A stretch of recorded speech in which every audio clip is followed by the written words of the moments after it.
Hello friend, आपका स्वागत है सेजल टी एसएससी में।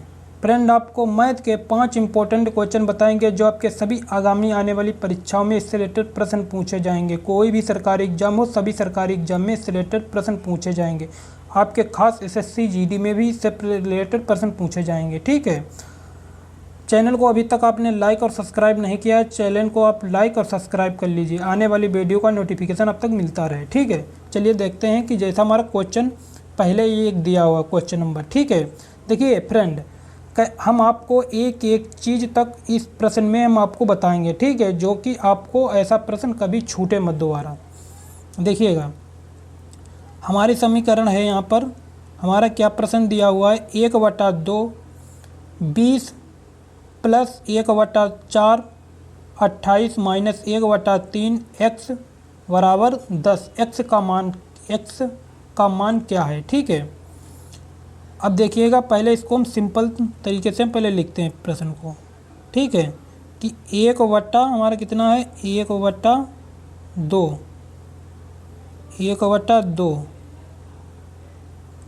ब्रैकेट। ठीक है, ब्रैकेट में 1/2। फिर आप के मतलब फ्रेंड क्या होता है, गुणा हमारा। ठीक है, आप के मतलब होता है गुणा और 20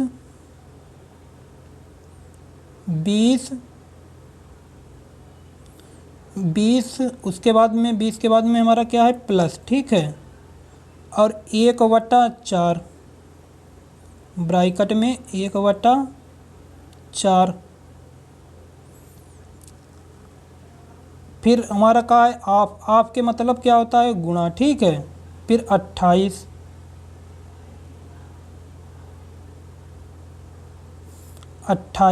फिर माइनस ब्रैकेट में 1/3। फिर आपके मतलब गुणा, फिर हमारा क्या है, x। ठीक है, बराबर 10। ठीक है, इस प्रकार से हमने इसको समीकरण को बना लिया। अब देखिएगा फ्रेंड, मेन इम्पोर्टेंट देखो, क्वेश्चन में हमने इसीलिए हम 5 रखते हैं क्वेश्चन, कि आपको कंसेप्ट आपका क्लियर हो। हम ये नहीं कहते हैं कि प्रश्न हमने लगा दिया और आपको कुछ समझ में नहीं आया। ठीक है, तो ऐसे जो है वीडियो बनाने का मकसद ही नहीं है कि आपको लोगों को अच्छे से समझ में ना आए। ठीक है, अब देखिएगा फ्रेंड, यहाँ पर हमारा क्या है कि 1/2 यहाँ पर दिया हुआ है। ठीक है, 1/2। अब यहाँ पर 1/2 गुणा 20 प्लस 1/4 गुणा 28 माइनस 1/3 गुणा x बराबर 10। तो हमको x का मान क्या है। ठीक है, ये निकालना है। अब इनको देखिएगा फ्रेंड, पहले अब इसको हम अगर ब्रैकेट को अब हम हटा देंगे। ठीक है, अब हम इनको क्या करेंगे, सबको हम बाहर निकाल लेंगे। अब हम जब बाहर निकाल लेंगे, बाहर हम निकालेंगे 1/2। ठीक है, 1/2 फिर गुणा 20 फिर प्लस 1/4 फिर गुणा 28 माइनस 1/3 गुणा x बराबर 10। ठीक है, अब फ्रेंड एक चीज़ और हमको ध्यान दीजिएगा कि अगर यहाँ पर आप नहीं अगर दिया होता, ठीक है, ये वैल्यू आप अगर यहाँ पर आप नहीं लिखा होता, अगर ब्रैकेट में 1/2 होता, तब भी हमारा यहाँ पर क्या होता है, गुणा होगा। ठीक है, जब भी हमारा यहाँ पर गुणा का चिन्ह हमारा बनता है। ठीक है, ब्रैकेट में जब होता है। अब देखिए, अब इनको हम पहले सॉल्व कर लेते हैं, पहले गुणा लेते हैं। ठीक है, पहले हम गुणा का चिन्ह में करेंगे। ठीक है, पहले इसको हम कर लेंगे भाग में। ठीक है, गुणा का चिन्ह लेंगे, इसको हम काट लेंगे पहले भाग। तो यहाँ पर 2 20। ठीक है, तो हमारा यहाँ पर कितना कटा, 10। ठीक है, अब यहाँ पर 4 सत्ते 28, 7 बार यहाँ पर कटा। ठीक, अब नहीं कटेगा। अब यहाँ पर हम इसको पहले मैदान में हम लिख लेते हैं, ठीक है। तो हमारा यहाँ पर कितना बचा 10, यहाँ पर हमारा कितना बचा 10, 10 + 7 बराबर 10 + 7 - x। अब देखिए यहाँ पर हमारा 10 ये बचा, और क्योंकि गुणा तो हमारा ख़त्म हो गया, यहाँ पर गुणा ख़त्म हो गया, यहाँ पर गुणा तो 10 और प्लस प्लस का ये वाला चिन्ह है ना, यहाँ ये वाला चिन्ह है तो हमने प्लस लगा दिया, गुणा तो दोनों ख़त्म हो गए, यहाँ पर प्लस था तो यहाँ प्लस का चिन्ह लगा दिए, तो 10 + 7, ठीक है।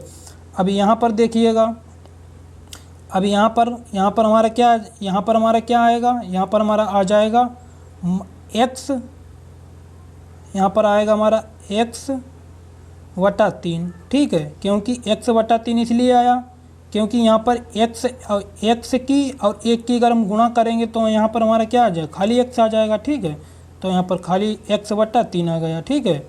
उसके बाद में फिर हम बराबर हमारा कितना बचा 10, ठीक है। अब इनको क्या करिएगा, पहले इनको जोड़ लेते हैं, 10 और 7 कितना हुआ हमारा 17, ठीक है। फिर -x/3 बराबर 10, ठीक है। अब यहाँ पर इसको 17 है, यहाँ पर इधर हम ले आएंगे बराबर में तुम्हारा माइनस, और इधर से हम ले आएंगे तो माइनस के हमारे 10 हो जाएंगे, ठीक है। तो माइनस के 10 तो हम इसको कर लेंगे बराबर x/3 बराबर 17 - 10, ठीक है फ्रेंड। अब देखिएगा यहाँ पर से अगला स्टेप देखिएगा, ठीक है। तो x/3 बराबर 10 में से 17 के हमारे कितने बचे, 17 में से 10 के कितने बचे, हमारे कितने बचे 7 बचे, ठीक है। तुम्हारे कितना बचेगा 7 बचेंगे। अब यहाँ पर तिरछी गुणा कर लीजिए। अब यहाँ पर नीचे 1 मान लेते हैं, ठीक है। x की गुणा कर x की और 1 की गुणा करेंगे तुम्हारा क्या आ जाएगा, खाली x आएगा, x × x, ठीक है। अब यहाँ पर इधर से तिरछी गुणा करेंगे, 7 × 21, तुम्हारा कितना आ गया है x बराबर 21। आपका राइट आंसर कौन सा हो जाएगा, ए, ठीक है फ्रेंड। अगर आपको कुछ भी ना समझ में आए तो कमेंट बॉक्स में पूछ सकते हैं, हम आपको अलग से टॉपिक पर वीडियो बना के हम आपको समझाएंगे, ठीक है। अगला क्वेश्चन नंबर 2 फ्रेंड देखिएगा, एक रेलगाड़ी 85 किलोमीटर प्रति घंटा की औसत चाल से चलती है, 1275 किलोमीटर की दूरी तय करने में रेलगाड़ी द्वारा लिया गया समय याद कीजिए, ठीक है। यहाँ पर km और प्रति ये 4 ये लिखा किलोमीटर प्रति घंटा, ठीक है। और यहाँ पर km लिखा हुआ है, मतलब 1275 किलोमीटर की दूरी, ठीक है, तय करने में रेलगाड़ी द्वारा लिया गया समय याद कीजिए। अब देखिए फ्रेंड, क्वेश्चन तो आपको बहुत सा मतलब बड़ा सा लग रहा है देखने में, देखिए चुटकियों में ये प्रश्न सोल्व हो जाएगा, आप अच्छे से समझ जाएंगे, ठीक है। फिर से एक बार क्वेश्चन को रिपीट कर लीजिएगा, ठीक है। कह रहा है एक रेलगाड़ी 85 किलोमीटर प्रति घंटा औसत चाल से चलती है, ठीक है, औसत चाल से चलती है, और औसत चाल से चलती है 1275 किलोमीटर की दूरी तय करने में रेलगाड़ी द्वारा लिया गया समय याद कीजिए। रेलगाड़ी द्वारा 1275 किलोमीटर की दूरी तय करने में रेलगाड़ी द्वारा लिया गया समय याद कीजिए। आपको समय याद करना है, कितना समय लगा 1275 किलोमीटर दूरी तय करने में, और उसकी जो चाल है 85 किलोमीटर प्रति घंटा औसत चाल है उसकी, ठीक है। अब देखिएगा फ्रेंड, इससे संबंधित प्रश्न पिछला भी बताया था कि हमने एक सूत्र बताया था आपको, समय बराबर दूरी बटा चाल, ठीक है। हमारा सूत्र क्या बताया था हमने, समय बराबर दूरी बटा चाल, ठीक है। समय बराबर दूरी बटा चाल। ठीक है, अब देखिएगा हमसे क्या पूछा है, समय पूछा है ना, ये वाला ये समय हमसे पूछा है। तो हमारी दूरी देखेंगे, हमारी दूरी कितनी है, दूरी हमारी है 1275। ठीक है,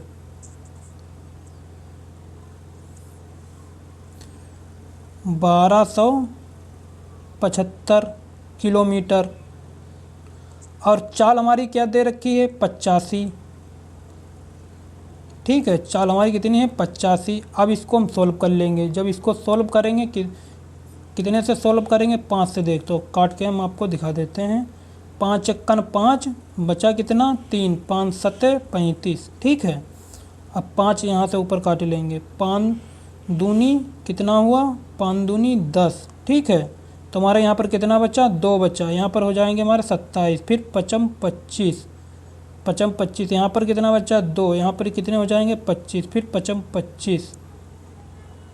ठीक है, अब इसकी हम अगर हम इसकी गुणा कर लेंगे, इसकी हम गुणा करेंगे 255 और 17 की, तो 17 एकन 17। तो हमारा 15 में से 7 के कितने बचे, 15 में से 7 के कितना बचा, 8। ठीक है, यहाँ पर हमारा कुछ नहीं बचेगा। यहाँ पर बचा, यहाँ पर उतारा हमने 5, 17 पचे 85। ठीक है, यहाँ पर हमारा कुछ भी नहीं बचा। तो हमारा कितना आ गया, 15। ठीक है, तो कितना आ गया, 15 घंटे। हमारा समय कितना आ गया, 15 घंटे। आपका यही आपका राइट आंसर हो जाएगा। ठीक है, सी वाला आपका राइट आंसर हो जाएगा। 1275 किमी दूरी जो है उसने 15 घंटे में तय की। ठीक है, तय की। ठीक है फ्रेंड, अगला क्वेश्चन,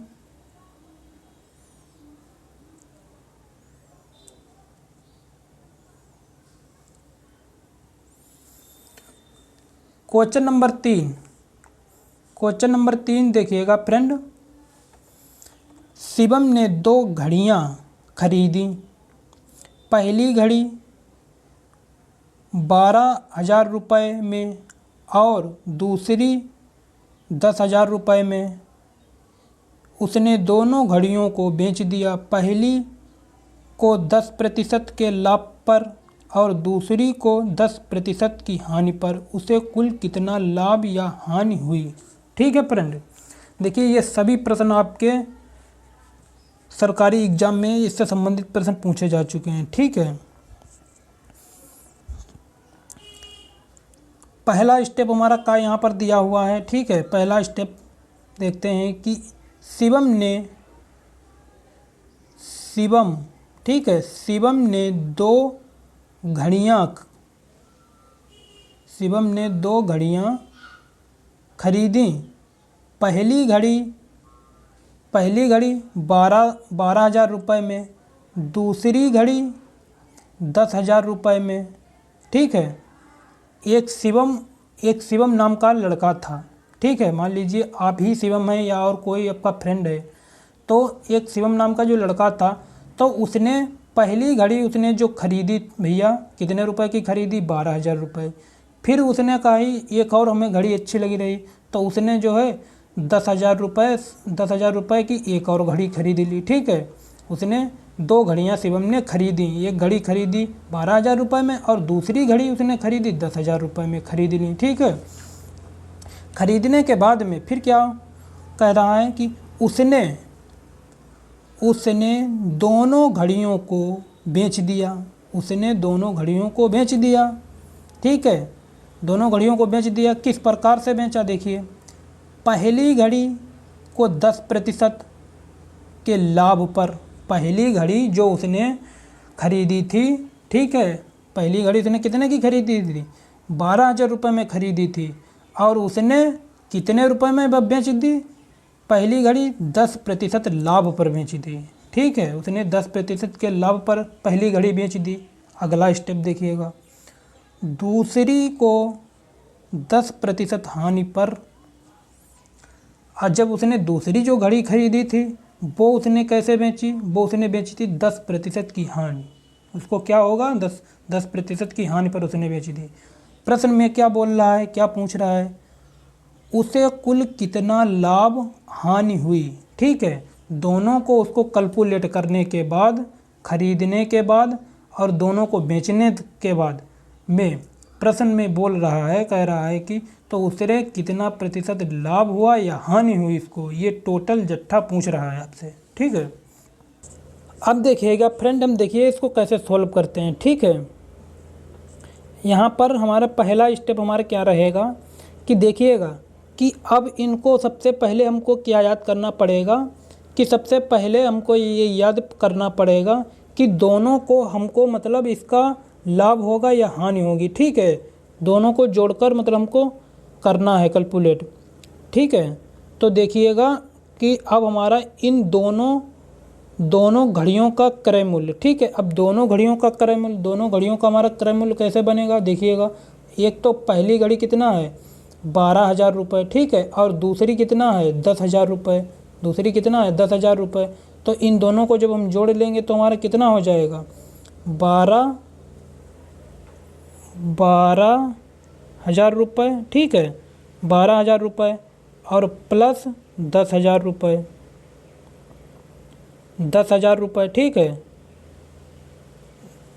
10,000 रुपये बराबर कितना हमारा हो जाएगा, 22,000 रुपये। 22,000 रुपये हो गया। ठीक है, 22,000 रुपये हो गया। इसकी हमारा क्या आ गया, इस दोनों घड़ियों का क्रय मूल्य आ गया। ठीक है, दोनों घड़ियों का क्रय मूल्य 22,000 रुपये आ गया। अब हमको देखिए पहले, अब दोनों घड़ियों का विक्रय मूल्य, अब दोनों घड़ियों का हम विक्रय मूल्य निकालेंगे। भाई कितने रुपए में उसने बेची है। ठीक है, दोनों घड़ियों का विक्रय मूल्य निकाले। पहले घड़ी का क्रय मूल्य निकाल लेते हैं, फिर दूसरे घड़ी का क्रय मूल्य निकाल लेते हैं। तो पहले घड़ी का क्रय मूल्य हम निकालेंगे। देखिए पहले घड़ी का क्रय मूल्य, हमारा घड़ी का मूल्य क्या दे रखा है, 12,000 रुपये। ठीक है, यहाँ पर 12,000 रुपये, 12,000 रुपये। ठीक है, गुणा एक जो है पहले घड़ी पर 10% का लाभ ले रहा है। ठीक है, 10% का पहली घड़ी पर वो लाभ ले रहा है, तो 110 बटा 100। एक जीरो से एक जीरो काट देंगे, एक जीरो से एक जीरो काट दें। जब इन एक जीरो से एक जीरो काट देंगे तब 1200 और 11 की इसमें जब आप गुणा करेंगे तो हमारा कितना निकल कर आ जाएगा, जो हमारा निकल कर आ जाएगा 13,200। ठीक है, तो हमारा कितना निकल कर आएगा, 13,200, 13,200, 13,000। ये 200 क्या हमारा निकला पता है, ये हमारा निकला है विक्रय मूल्य। ठीक है, पहली घड़ी का विक्रय मूल्य।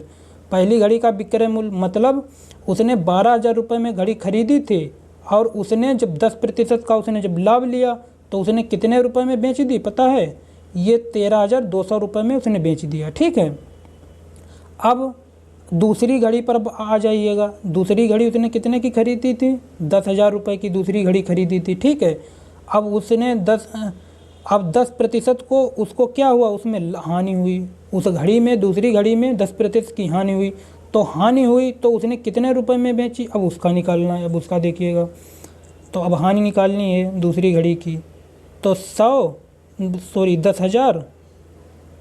10,000। ठीक है, 10,000 गुणा और 10% हानि। जब 10% हानि निकालेंगे तो 100 में माइनस कर देंगे। ठीक है, और जब लाभ होता है तो 100 में जोड़ देते हैं। ठीक है, ये ट्रिक हमेशा याद रखना है आपको। तो अब इसमें से 100 में से 10 घटा देंगे तो हमारा कितना हो जाएगा, 90 बटा 100। एक जीरो से एक जीरो उड़ा दिया, एक जीरो से एक जीरो उड़ा दिया। ठीक है, बचा कितना हमारा, 1,000 रुपये। 1,000, अब इसमें 1,000 और 9 में गुणा कर लेंगे। अब ऐसे सीधे कर लीजिए, 9 एकन 9 हो गया। ठीक है, अब 1 2 3 जीरो, 3 जीरो इधर बढ़ा देते हैं। सिंपल सी गुणा भी हमारी हो जाती है। ठीक है। तो हमारा कितना आ गया कितना आ गया 9,000 रुपये, ठीक है। ये घड़ी का विक्रय मूल्य निकला, ये दूसरी घड़ी का विक्रय मूल्य निकला, ठीक है। तो दूसरी घड़ी का विक्रय मूल्य निकला, मतलब उसने 10,000 की खरीदी थी, ठीक है, दूसरी घड़ी, और 10% की हानि हुई। तो 10% की हानि हुई तो उसने कितने रुपए में बेच दी, तो 9,000 रुपये में बेच दी, ठीक है, 9,000 रुपये में बेच दी।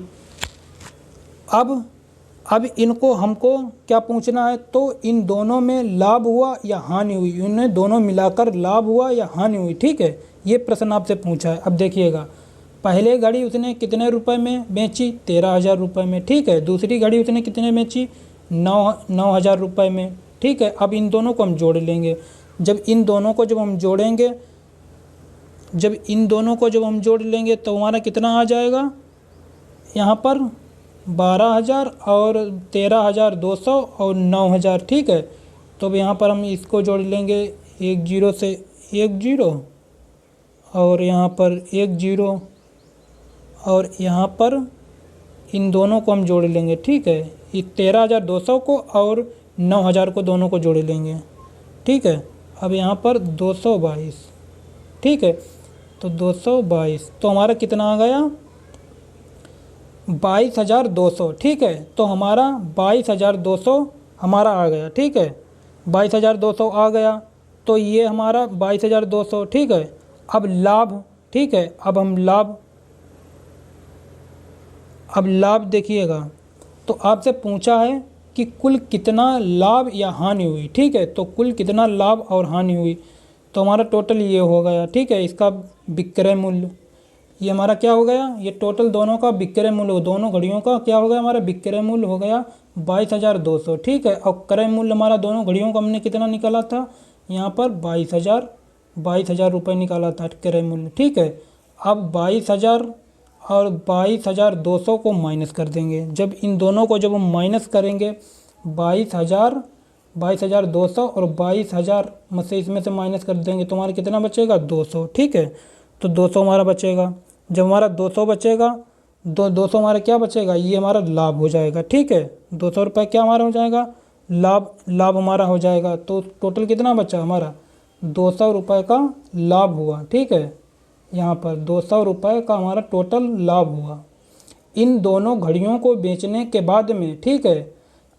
सब कुछ करने के बाद में 200 रुपये का जब भी हमको क्या हुआ, लाभ हुआ, उसको 200 रुपये मात्र उसको मिले, ठीक है, 200 रुपये मात्र उसको मिले।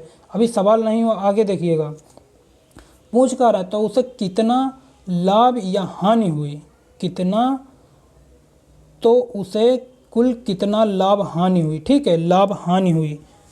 तो लाभ हानि आपसे पूछा है प्रतिशत में, ठीक है। यहाँ पर आपसे क्या पूछा है, प्रतिशत में पूछा। देखिए इसमें भी कितनी प्रतिशत हानि हुई, कितना प्रतिशत लाभ हुआ, कितना प्रतिशत लाभ हुआ, कितना प्रतिशत हानि हुई, ठीक है।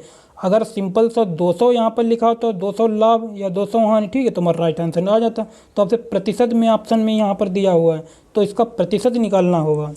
तो प्रतिशत हम कैसे निकालेंगे, तो देखिएगा हमारा सूत्र क्या होता है, लाभ गुणा 100 बटा क्रय मूल्य, ठीक है। हमारा सूत्र क्या होता है, लाभ गुणा 100 बटा क्रय मूल्य। तो लाभ हमारा कितना है, 200 रुपये। यहाँ पर देखिएगा लाभ हमारा कितना है, 200 रुपये बटा 100, ठीक है। अब गुणा क्रय मूल्य हमारा कौन सा है, उन दोनों घड़ियों का क्रय मूल्य होगा, ठीक है। यहाँ पर 12,000 और 10,000 इन दोनों का घड़ियों क्रय मूल्य हमारा ये हमने निकाला था, ठीक है, ये वाला निकाला था। तो 22,000 रुपये, ठीक है। तो 22,000 रुपये, यहाँ पर 22,000 रुपये। अब इनको 2 0 से 2 0 उड़ा दिए, ठीक है। अब इसको 1 0 से 1 0 काट दिया, 1 0 से 1 0 हमने काट दिया, ठीक है। अब काटने के बाद में हमारा यहाँ पर कितना बचा, 20 बटा 22 बचा है। कितना बचा है फ्रेंड, 20 बटा 22, ठीक है, 20 बटा 22 बचा हुआ। अब इसकी हम क्या कर लेंगे, हम इसको इसमें से जब हम भाग करेंगे, ठीक है, 22 को 20 में जब हम भाग कर लेंगे तो हमारा राइट आंसर कौन सा हमारा निकल कर आएगा, तो हमारा राइट आंसर जो हमारा निकल कर आएगा ये वाला हमारा निकल के आ रहेगा 0.909 प्रतिशत लाभ। ठीक है, आपका राइट आंसर बी हो जाएगा। ठीक है फ्रेंड, आप भाग करके देख लेना, कोई दिक्कत नहीं है, आपका भाग हो जाएगा।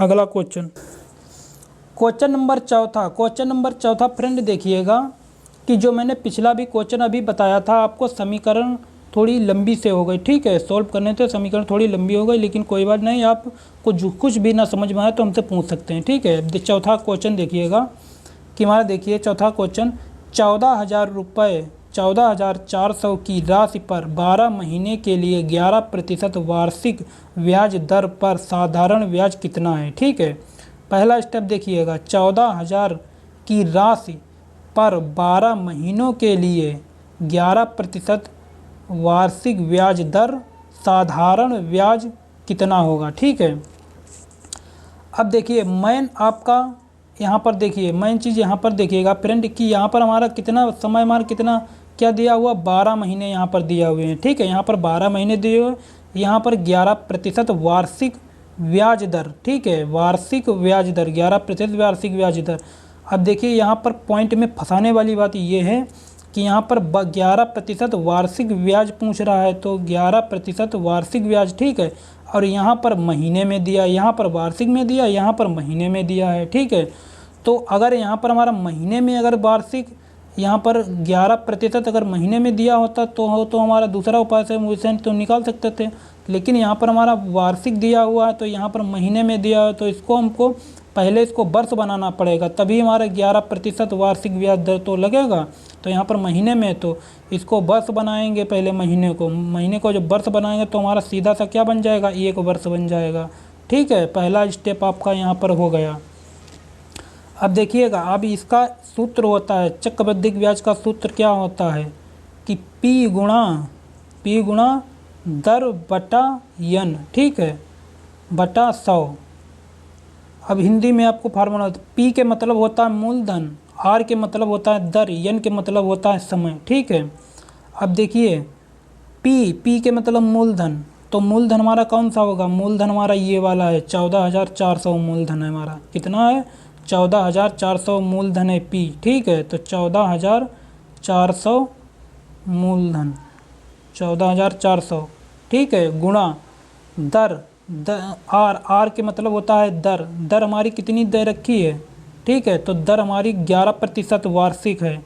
ठीक है, 11% वार्षिक, तो दर हमारी क्या है, 11%। ठीक है, गुणा n के मतलब होता है हमारा समय, तो समय हमारा कितना है, 12 दे रखा, तो हमने बस इसको वर्ष बनाया, तो हमारा समय कितना हो गया, 1 वर्ष हो गया, तो यहाँ पर 1 लिखा, बटा नीचे कितना लिखेंगे, 100 सूत्र में होता है, तो 1 0 1 0 1 0 1 0 2 0 से 2 0 उड़ा दिए। ठीक है, अब इसको 144, 11 और 1 की जब आप गुणा कर लेंगे, आप गुणा करके देख लेना। ठीक है, गुणा जब आप इनकी दोनों के करेंगे तो हमारा निकल कर कितना आ जाएगा, फिर हमारा जो है निकल कर आ जाएगा यहाँ पर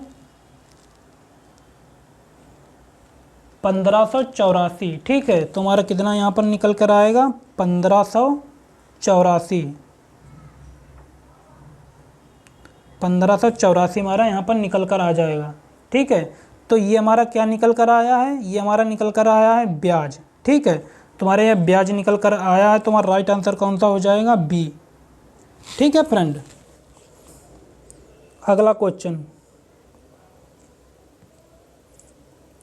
क्वेश्चन नंबर 5 देखिएगा, ए और बी मिलकर एक कार्य को 7.2 घंटे में पूरा कर सकते हैं। यदि बी अकेले उसी कार्य को 18 घंटे में पूरा कर सकता है, तो ए अकेले उस कार्य को कितने घंटों में कर सकता है। ठीक है, अब देखिएगा, मेन इम्पोर्टेंट पहले देखिए क्वेश्चन को, यहाँ पर कह रहे हैं ए और बी। ठीक है, ए और बी मिलकर एक कार्य को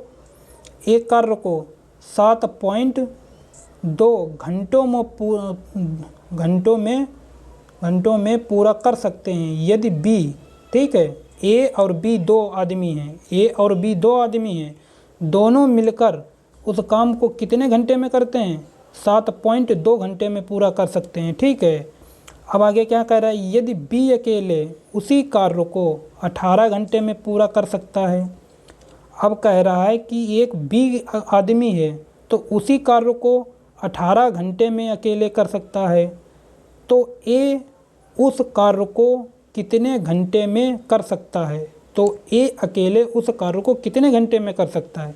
बचा हुआ जो भी कार्य है मतलब बी मतलब 18 घंटे में कर सकता है, और ए कितने घंटे में कर सकता है, ए का आपको पूछना है। तो देखिएगा, अब यहाँ पर देखिएगा मेन इम्पोर्टेंट हमारा क्वेश्चन यहाँ पर देखिएगा फ्रेंड, कि हमारा पहले क्या होता है कि जब काम हमारा भाग होता है एक, भाग क्या होता है एक, ठीक है। हमेशा भाग हमारा ऐसे जब नहीं होता तो हमारे ऐसे भाग में क्या होता है एक, ठीक है। तो एक वटा देखो काम हो या चाल हो, ठीक है, काम समय वाले तो भाग इसमें एक होता है हमारा, इकाई का एक, ठीक है। तो एक वटा कितना हो जाएगा हमारा 72.7.2, ठीक है, 7.2।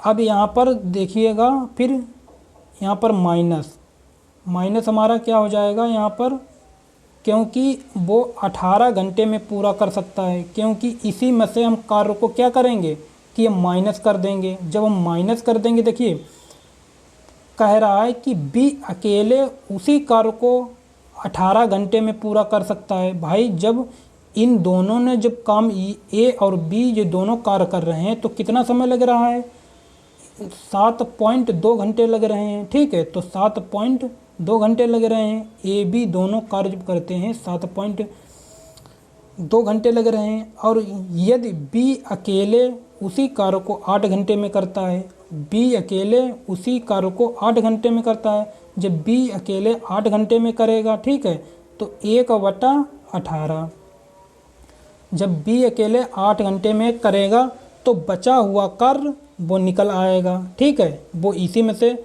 जब भाई बी इतने दिन में करता है तो बी से इसमें से माइनस कर देंगे, और जो भी बच जाएगा, जो भी बचेगा, बचा हुआ कार्य, क्योंकि बी तो इतने दिन में कर ही रहा, और बचा हुआ जो कार्य वो ए का हो जाएगा, सीधे सीधा ए का हो जाएगा। तो ए अकेले उसी कार्य को इतने दिन में करेगा, ठीक है। प्रश्न हमारा हो गया। अब देखिएगा यहाँ पर 7.2 लिखा हुआ है, तो इसको हम दशमलव हटाएंगे, ऊपर क्या बढ़ाएंगे, एक जीरो बढ़ाएंगे, ठीक है। तो जीरो बढ़ाएंगे तो पहले इसको हम सोल्व कर लेंगे यहाँ से। तो 5 दूनी 10, ठीक है, 2 से काटा मैंने, पहले 2 से काटेंगे 5, ठीक है, 2 पंचे 10, 2 से इसको काटेंगे तो हमारा कितना हो जाएगा 36, ठीक है। तब यहाँ पर हम लिखेंगे 5/36 माइनस 1/18, ठीक है।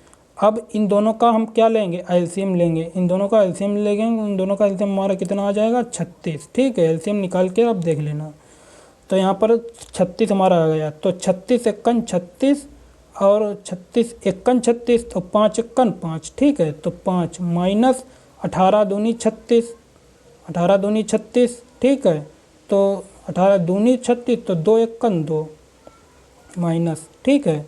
तो 5 माइनस 2, अब इन दोनों में से माइनस करेंगे तो हमारा क्या हो जाएगा 3/36, ठीक है, 3/36। तो 3 एकन 3, 3 दूनी 6, तो हमारा 1 कितना आ जाएगा 12। तो 12 हम लिखते नहीं, तो सीधे सीधे हमारा कितना आ जाएगा 12 घंटे में, ठीक है।